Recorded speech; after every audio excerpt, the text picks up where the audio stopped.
Chapter 17, Sloka 10. Yataya mangatarasam. Yataya mangatarasam. Yataya mangatarasam. Uti paryushitanchayate. Uti paryushitanchayate. Uti paryushitanchayate. Yataya mangatarasam. Uti paryushitanchayate.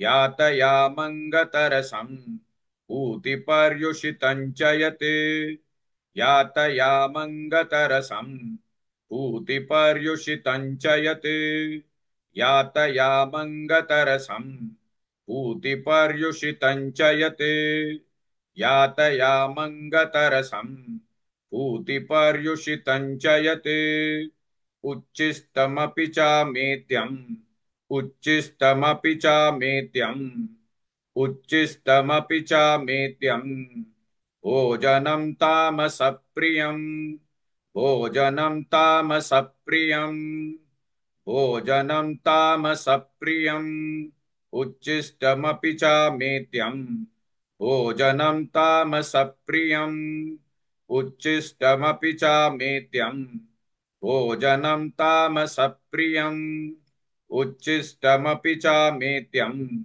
भोजनं तामसप्रियम् उच्छिष्टमपि चामेत्यम् भोजनं तामसप्रियम् उच्छिष्टमपि चामेत्यम् भोजनं तामसप्रियम् यातयामङ्गतरसम् पूतिपर्युषितञ्चयते उच्छिष्टमपि चामेत्यम् भोजनं तामसप्रियम्.